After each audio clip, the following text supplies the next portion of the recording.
페이지 289페이지 제5장 성인의 오상과 관련하여 거룩한 분들에게 발현된 이야기. 마지막 장인 이 부분은 성 프란치스코의 오상을 확인해 주시고 또 그리스도께서 오상을 박아주신 날짜와 시간을 증명하기 위하여 하느님께서 성인의 사후에 행하신 몇몇 발현, 계시 및 기적을 다루고 있다. 1282년 10월 3일 토스카나의 광부장이었던 필리포 형제는 총장이었던 보나그라지아 형제의 명에 따라 신심 깊고 경건한 카스틸리오네 아레티노의 마티오 형제에게 거룩한 순명의 이름으로 그리스도께서 성 프란체스코의 몸에 성스러운 오상을 박아주신 날짜와 시간에 대해 아는 바를 말하도록 명했는데, 이는 마테오 형제가 그에 관한 계시를 받았다는 이야기를 전해드렸기 때문이다. 마테오 형제는 거룩한 순명으로 다음과 같이 대답했다. 제가 지난해 5월 라베르나 산에 거하는 형제 가족의 한 일원으로 지내던 어느 날 밤 세라핌 천사의 거룩한 발현이 일어난 곳으로 생각되는 지점의 운막집에서 기도하고 있었습니다. 기도하는 중에 저는 성 프란치스코의 몸에 성스러운 오상이 박힌 날짜와 시간과 장소를 어느 누구에게든 계시해 주시도록 하느님께 열렬히 간구했습니다. 일시경이 지나 기도와 간구를 계속하고 있을 때 성인께서 아주 밝은 빛 속에 발현하시어 아들아, 무엇을 하느님께 간구하고 있느냐 하고 물으시기에 사부님, 주님 순환의 오상이 어느 날 몇 시에 사부님께 박혔는지 계시해 주시도록 하느님께 간구하고 있습니다. 하고 대답하자 성인께서는 다시 나는 정말 너의 사부 프란체스코다. 너는 나를 잘 알고 있느냐 하고 말씀하시며 손발 옆구리를 보여주셨습니다. 그러고는 다음과 같이 말씀하셨습니다. 형제들이 지금까지 알고자 노력하지 않은 것을 하느님께서 당신의 영광을 위해 밝히실 때가 왔다. 그때 나에게 나타나셨던 분이 천사가 아니라 세라핌 천사의 모습으로 나타나신 주 예수 그리스도였다. 예수님께서 당신의 십자가에 못 박히셨을 때 몸에 받으신 오상과 똑같이 주님은 내 몸에 주님 자신의 손으로 오상을 박아주셨다. 그 발현이 일어났던 상황을 설명하면서 성 프란치스코는 덧붙여 다음과 같이 말씀하셨습니다. 성 십자가 현양일 전날 한 천사가 나에게 와서 하느님께서 내게 하시고자 하는 것을 인내하며 받을 수 있도록 준비하라고 하느님을 대신하여 말해 주었다. 나는 하느님께서 하시고자 하는 것이 무엇이든 감수, 인내할 준비가 되어 있다고 대답했다. 다음날 아침은 성 십자가 현양 축일이었는데 그 해는 바로 그날이 금요일이었다. 나는 성령의 뜨거운 열정 속에 동틀 무렵 운막집을 나와 종종 기도하던 장소, 바로 내가 있는 이 지점에 기도하러 왔었다. 한참 기도하고 있는 중에 하늘로부터 6 날개가 달리고 세라핌 천사의 모습을 지닌 십자가에 못 박힌 젊은이가 내려왔다. 이 놀라운 광경을 보고 나는 이 장소에서 겸손되이 무릎을 꿇고 십자가에 못 박히신 예수님의 무한하신 사랑과 그 순환의 한없는 고통을 열심히 묵상하기 시작했다. 묵상 중에 예수님의 모습을 보자마자 내 마음속에 큰 동정심이 일어나 내 육체로 그 순환을 정말 느꼈다. 주님이 이 자리에 실제로 내려오심으로 해서 이 산 라베르나 산은 온통 황금색의 태양빛처럼 빛나고 있었다. 이렇게 강림하신 그리스도는 내게 가까이 다가와 앞에 서시어 아직 누구에게도 내가 밝히지 않은 어떤 비밀을 말씀해 주셨다. 그 비밀의 말씀이 밝혀질 때가 가까워 오고 있다. 그리스도께서 내 시야에서 사라지신 후에 나는 이들 상처 흔적이 생긴 것을 발견했다. 이제 가서 이 일들을 내 관구장에게 자신 있게 말하라. 왜냐하면 이 일은 하느님께서 하신 일이지 인간이 한 일이 아니기 때문이다. 이 말씀들을 하신 후 성 프란체스코께서는 제게 축복을 내리시고 찬란히 빛나는 많은 무리와 함께 하늘로 돌아가셨습니다. 마테오 형제는 이 모든 일을 자지 않고 의식 중에 보고 들었다고 말했고 피렌체의 자기 운막집에서 관구장 앞에 서서 관구장이 순종의 이름으로 그에 관해 질문했을 때 복음서에 손을 얹고 사실임을 선서했다. 한 번은 경건하고 신심 두터운 어느 형제가 성 프란체스코의 생애란 책에서 오상에 관한 장을 읽고 있는 동안 세라핌 천사가 성인이 오상을 받을 때 한 말로써 성인이 육체로 살아있는 동안에는 절대로 누구에게도 밝히지 않겠다고 말한 그 비밀이 과연 무엇일까 하고 심히 번민하며 생각하게 되었다. 이 형제는 혼잣말로 성 프란체스코께서 살아계실 적에는 이야기를 하고 싶지 않으셨겠지만 육체로 살아계시지 않는 지금에는 아마 그 이야기를 해주시도록 성인께 열심히 기도하는 이들에게는 말해주실지도 모르지 하고 중얼거렸다. 그는 그때부터 하느님과 성 프란체스코 세라핌 천사가 성인에게 말해준 비밀을 밝혀달라고 간절히 기도하기 시작했다. 그 형제는 8년 동안이나 매일 기도드렸고 8년이 되던 해 마침내 기도가 응답되었다. 어느 날 식사가 끝난 다음 다른 형제들과 함께 감사 기도를 드리고자 성당에 갔었는데 공동 기도가 끝난 후에도 그는 성당 한 구석에 홀로 남아 계속 기도했다. 많은 눈물을 흘리며 그 비밀을 알고자 하는 강한 욕망으로 불타 여느 때보다 더 열렬히 하느님과 성 프란치스코께 기도하고 있을 때 한 형제가 들어와 그를 부르면서 자기가 수도원에서 필요한 것을 마을로 가지러 가는데 함께 가도록 수도원장이 명했다고 말해주었다. 그러자 그는 순종이 기도보다 더 가치 있다는 것을 의심치 않고 장상의 명을 듣자마자 즉시 기도를 중지하고 겸손히 자기를 부르러 온 형제와 급히 성당을 나왔다. 그들이 수도원 문을 막 나서는데 먼 나라에서 온 듯한 두 외국인 형제를 만났다. 두 사람 중 한 사람은 젊어 보였고 한 사람은 늙고 몹시 야위었다. 비가 자주 내리는 겨울 날씨라 그 외국인 두 형제는 진흙투성이었고 비에 축축히 젖어 있었다. 순종을 잘한 그 형제가 이들을 바라보았을 때 몹시 측은한 마음과 동정심이 들어 옆에 있는 동료에게 이 외국인 형제를 정말 따뜻이 맞을 필요가 있기 때문에 우리 심부름 가는 것을 조금 뒤로 늦추고 내가 먼저 가서 나이 든 형제의 발을 씻게 해 주시오. 그 일이 가장 필요합니다. 형제도 젊은 형제의 발을 씻어 주시지요. 이 일을 하고 나서 심부름하기로 합시다 하고 말했다. 이 말을 들은 형제도 그의 자비심에 그만 굴복하여 수도원으로 되돌아가 외국인 형제를 따뜻이 맞은 다음 부엌으로 데리고 가 몸을 녹이고 옷을 말리게 했다. 그곳 수도원에 사는 8명의 형제들도 역시 불을 쬐고 있었다. 외국인 형제들이 잠시 불을 쬐은 후 두 형제는 자기들이 서로 결정한 대로 발을 씻어주려고 그들을 한 옆으로 데려갔다. 신심 깊고 순종 잘하는 그 형제가 나이가 더 든 형제의 발을 씻어주며 발이 온통 진흙투성이어서 진흙을 떼고 있는 순간 그의 발에 오상의 흔적이 있는 것을 보게 되었다.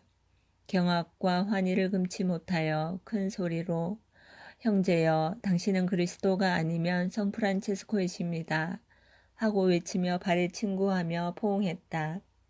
그가 깜짝 놀라 외치는 소리를 듣고 수도원의 모든 형제들은 자리에서 벌떡 일어나 우상을 보려고 주위에 와 몰려들었다. 그때 나이가 든 외국인 형제는 형제들의 간청을 들어 우상을 보고 만지며 친구하도록 허락했다. 형제들이 경악과 환희로 한층 더 감동되었을 때 사랑하는 형제들 그리고 아이들이여 의심하거나 두려워하지 마시오. 나는 하느님의 뜻으로 새 수도원을 세운 여러분의 사부 프란체스코 형제입니다. 지금 내 발을 씻고 있는 이 형제는 8년 동안이나 매일 내게 기도해 왔습니다. 오늘도 그는 여러분의 교회에서 성물도를 합송한 후 특별히 나에게 기도했는데 바로 세라핌 천사가 우상을 박아줄 적에 나에게 한 말로 내가 생존 시에는 절대로 말하지 않겠다고 한 그 비밀을 자기에게 밝혀달라는 것이었습니다. 그런데 바로 오늘 그의 꾸준한 기도와 순종 때문에 그가 원하는 바를 여러분이 있는 곳에서 그에게 밝혀주기 위해 하느님의 명을 따라왔습니다. 하고 말했다. 성프란치스코는 그 형제를 향해 계속 말했다. 사랑하는 형제여, 내가 라베르나 산에서 그리스도의 순환을 묵상하는데 완전히 몰두하고 있는 동안 내 육체에 주님의 오상을 받았으며 그 순간 그리스도께서는 나에게 너는 내가 한 일을 알고 있느냐? 내가 나의 기수가 되도록 내 순환의 표인 오상을 박아준 것이다. 내가 죽던 날 고성소에 데려가 이 오상의 힘으로 그곳에서 발견한 모든 영혼을 데리고 나온 것처럼 너도 매년 내가 죽은 날 연옥에 가서 오상으로서 내가 세운 세계의 수도 단체, 즉 작은 형제회, 글라라회, 제3회의 회원과 너에게 충실했던 다른 모든 영혼들을 데리고 나와 천국으로 인도하는 것을 허락하노니 이는 내가 살아있을 때와 마찬가지로 죽어서도 나와 일치하도록 하기 위함이니라 하고 말씀하셨습니다. 나는 세상에 생존할 때 누구에게도 그 말을 하지 않았습니다. 성 프란체스코는 이 말을 마치자 같이 온 동료와 함께 사라졌다. 이처럼 그 형제는 여러 해 동안 기도하고서도 얻지 못한 보상을 순종으로 인해 얻었다. 훗날에 많은 형제들은 이 환시가 나타났을 당시 그 자리에 있어 성인의 말을 직접 들었던 8명의 형제들로부터 이야기를 들었다. 성 프란치스코는 어느 날 대단히 경건한 라베르나의 요한 형제가 기도하는 중에 라베르나 산에 발현했다. 성인은 거기에 머무르며 이 형제와 오래도록 대화를 나누었고 마침내 떠날 시간이 오자 형제들에게 알고 싶은 것이 있으면 내게 물어보시오 하고 말했다. 요한 형제는 사부님, 제가 오랫동안 알고 싶어 했던 한 가지를 말씀해 주십시오. 그것은 바로 사부님께 세라핌 천사가 발현했을 때 무엇을 하고 계셨고 또 어디에 계셨는가 하는 점입니다. 했다. 성인은 다음과 같이 대답했다. 나는 바티폴리의 시몬 백작 소 성당이 서 있는 바로 그 장소에서 기도하며 주 예수 그리스도께 2가지 은총을 간구하고 있었습니다. 하나는 주께서 가장 괴로운 순환 시간에 느꼈던 그 모든 고통을 할 수 있는 대로 내 영혼과 육신에 느낄 수 있는 은총을 내려주시기를 구하는 것이고 또 한 가지는 우리 죄인을 위해 그다지도 심한 고통을 감내하시려고 주님 안에 불타고 있었던 강렬한 사랑을 내 마음에도 마찬가지로 느끼게 해 주시기를 간구하는 것이었습니다. 이때 하느님은 한 피조물이 받을 수 있는 만큼 그 2가지 은총을 모두 느끼게 해 주시겠다고 말씀해 주셨고 그것은 오상을 박아주시는 동안 내게 완전히 이루어졌습니다. 요한 형제는 8명의 형제가 다 있는 데서 성 프란치스코가 그 비밀을 말하는 것을 들었다고 선포한 그 형제가 말한 것은 바로 세라핌 천사가 성인께 말한 것이냐고 물어보았는데 성인은 그렇다고 긍정했다. 이제 요한 형제는 성인의 자유로운 태도에 용기를 얻어 사부님의 영광스러운 우상을 보고 친구할 수 있도록 허락해 주시기를 간절히 원합니다. 의심하기 때문이 아니라 위로와 신심을 얻기 위해서입니다. 저는 그렇게 하는 것을 항상 소망했습니다. 하고 말하자 성 프란체스코는 손, 발 옆구리를 보이며 자유로이 친구하도록 했다.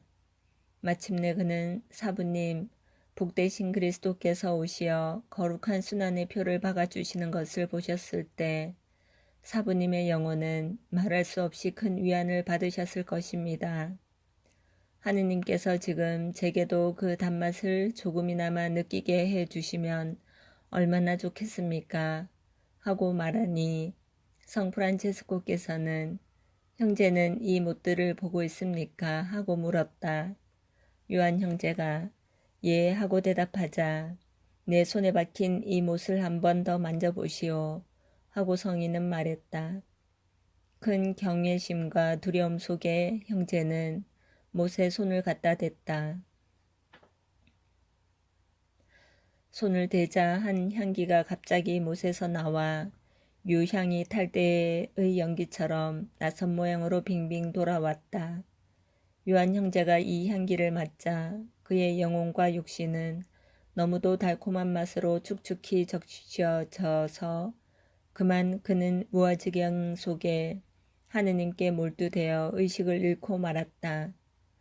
복되신 사부께서 사라지신 후 삼시경이었던 그 시각으로부터 저녁 기도 시간까지 줄곧 탈원 상태에 빠져 있었다. 요한 형제는 자기가 본 화은 씨와 성 프란치스코와 정다운 대화를 나눈 이야기를 임종 씨까지 고해 신부 외에는 아무에게도 말하지 않았다. 그러나 임종이 가까워서야 이 사실을 여러 형제들에게 밝혀주었다. 로마 광구의 신심 깊고 경건한 어느 형제도 이 놀라운 환시를 보았다. 그가 아주 사랑하던 한 동료가 어느 날 저녁 세상을 떠나 다음날 아침 회의실 앞에 묻혔는데 같은 날 그 형제는 저녁 식사를 마치고 회의실 한 구석에 가서 조용히 하느님과 성 프란체스코에게 죽은 형제를 위하여 기도했다.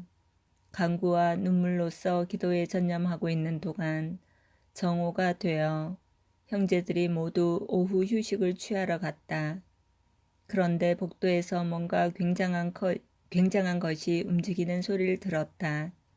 크게 놀라 죽은 형제의 무덤으로 시선을 돌리니 성 프란치스코가 회의실 입구에 서 있고 그 뒤에는 형제들이 큰 무리를 지어 모두 무덤 둘레에 서 있었다. 그리고 복도 중간에는 혀 같은 큰 화염이 있는데 그 속에 죽은 형제의 영혼이 서 있었다. 그는 무엇인가 찾으며 예수 그리스도께서 수많은 천사와 성인들과 함께 복도를 왔다 갔다 하시는 것을 보았다. 그가 놀라움으로 이 광경을 바라보는데 그리스도께서 회의실 앞을 지나가실 때 성 프란체스코와 모든 형제들이 무릎을 꿇었고 성인은 나의 주님이신 아버지시여 간구하오니 당신이 강생하셨을 때 모든 인간에게 보여주신 헤아릴 수 없는 사랑으로서 이 불 속에 타고 있는 형제의 영혼에게 자비를 베풀어 주소서 하며 애원했다. 그리스도는 이번에도 그냥 지나쳐가면서 애원을 듣지 않았다. 그리스도는 복도를 돌아 3번째로 회의실 앞을 지나가셨다. 이때 성 프란치스코는 먼저처럼 무릎을 꿇고 손과 발 그리고 가슴을 드러내 보이며 우리를 불쌍히 여기시는 주님, 구하오니 당신께서 제 육체에 이 오상을 박아주실 때 제가 느낀 큰 고통과 위로로서 연옥불에 있는 이 영혼에게 자비를 베푸소서 하며 자기 오상의 이름으로 세 번째로 애원하자 너무도 놀랍게 주님은 즉시 발걸음을 멈추시어 오상을 보시고는 성인의 기도에 응답하시며 이 형제를 위한 내 애원을 들어주겠노라 하고 말씀하셨다.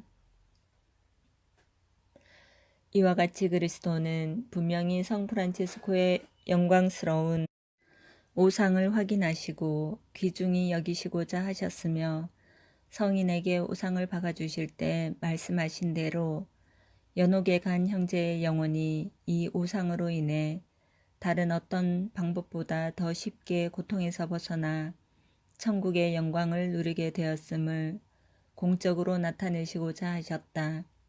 그리스도께서 이 말씀을 하시자 복도의 불은 즉시 사라지고 죽은 형제는 성인께로 돌아와서 복된 모든 무리와 더불어 그리스도를 따라 하늘로 올라갔다.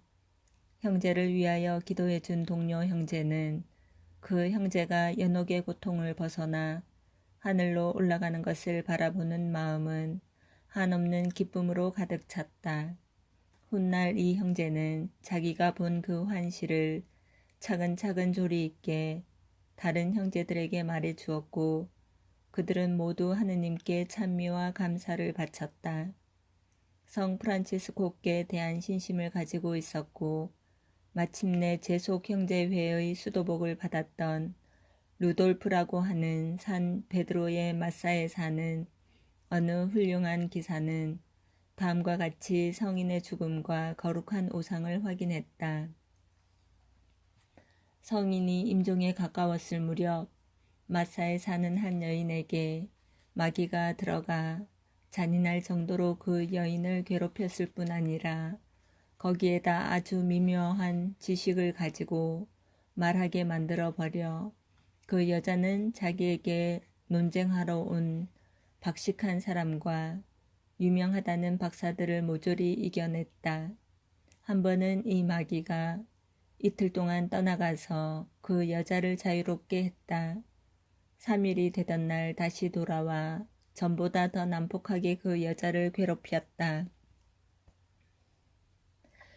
이 이야기를 들은 루돌프 기사는 그 여자를 찾아가 그녀를 사로잡고 있던 마귀에게 왜 이틀 동안 떠나 있다가 다시 돌아와 전보다 더 괴롭히는지를 물어보았다. 마귀는 내가 여자를 떠난 것은 이 부근에 있는 동안 동료들을 집합시키고 거대한 힘으로 거린 프란치스코가 임종하는 자리에 들어가 그와 싸워 그의 영혼을 빼앗으려 했기 때문입니다. 그러나 그의 영혼은 우리보다 훨씬 더 많은 천사들로 호위되고 방비되어서 곧장 천국으로 올라갔고 우리는 그만 낭패하여 떠나왔습니다. 그래서 그 이틀 동안 그냥 자유롭게 봐준 그녀에게 그것을 변상시키고 있습니다 하고 대답했다. 루돌프는 마귀가 이 세상을 떠났다고 말한 성 프란체스코의 거룩함과 아직 생존해 있는 성 글라라의 거룩함에 대한 사실을 모두 말해달라고 했다. 마귀의 대답, 싫든 좋든 사실을 말해주겠습니다. 하느님 아버지는 이 세상 죄인들에게 몹시 경노하시어 멀지 않아 인간에게 마지막 심판을 내리시어 만일 인간이 회개하여 하느님께 돌아오지 않는다면 인간을 이 지구상에서 모두 멸망시키려는 것 같습니다. 그러나 죄인을 위하여 간구하는 성자 그리스도는 한 작은 가난한 자이며 거린인 프란체스코 안에 당신의 생명과 순환을 새롭게 하시고자 하셨으며 프란체스코의 가르침과 생활을 통해 전 세계 많은 사람들을 진리와 회개의 길로 돌아오게 하시겠다고 약속하셨습니다. 그리스도는 성 프란체스코 안에 당신이 이루신 것을 세상 사람들에게 보이시기 위하여 성인이 생존시에 박아준 주님 순환의 우상을 성인 임종시 많은 이들이 보고 만질 수 있도록 하셨습니다. 마찬가지로 그리스도의 모친께서도 자신의 겸손과 순결을 한 여자, 즉 글라라 수녀 안에서 그녀의 표양으로 수많은 여자들을 마귀의 소나기에서 구출하는 방법으로 새로이 하시기를 약속하셨습니다. 이렇게 하느님 아버지께서는 진노를 부르시고 마지막 심판을 늦추고 계십니다.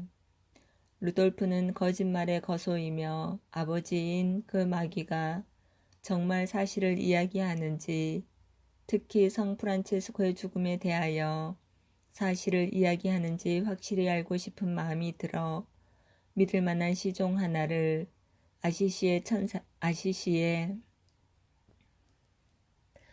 천사의 성 마리아 성당으로 보내 성 프란체스코가 생존해 있는지 세상을 떠났는지 알아보도록 했다.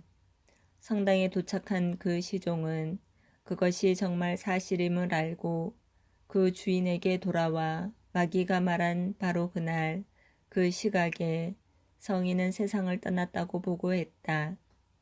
성인의 전기에서 읽을 수 있는 성인의 거룩한 오상이 일으킨 모든 기적들을 제쳐놓고라도 5장을 끝내면 성 프란체스코가 어느 날 밤 교황 그레고리오 9세께 발현한 이야기가 있다.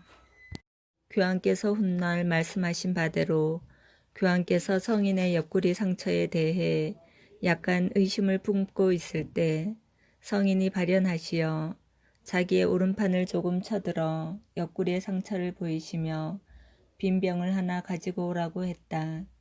교황께서 병을 가지고 오시자 성 프란체스코는 그것을 자기 상처 밑에 갖다 대었다. 이때 그 병이 옆구리 상처에서 흘러나온 물과 혼합된 피로써 가장자리까지 가득 차는 것 같았다. 이로써 교황님으로부터 온갖 의심이 사라졌다. 모든 추기경들이 모인 회합에서 교황께서는 성 프란체스코의 거룩한 오상을 공적으로 인정하셨고 봉인된 교소로서 형제들에게 특혜를 베풀었다. 교황께서는 재임 11년 되는 해에 빗데르보에서 이것을 행하셨고 재임 12년에는 더 포괄적인 교서를 발표하셨다. 교황 니콜라우 3세도 알렉산델 교황께서도 역시 많은 특권을 부여하시어 누구든지 성 프란체스코의 오상을 부인하는 자는 이단으로 기소하도록 했다. 이상으로써 우리 사부 성 프란체스코의 거룩한 오상에 대한 마지막 5장을 끝낸다. 이 세상에서 사부님의 생애를 본받을 수 있는 은총을 하느님께서 내려주시어 영광스러운 오상으로서 구원을 입고 천국에서 그분과 함께 있게 해 주시기를 예수 그리스도의 가난한 작은 자 성 프란체스코께 찬미. 아멘.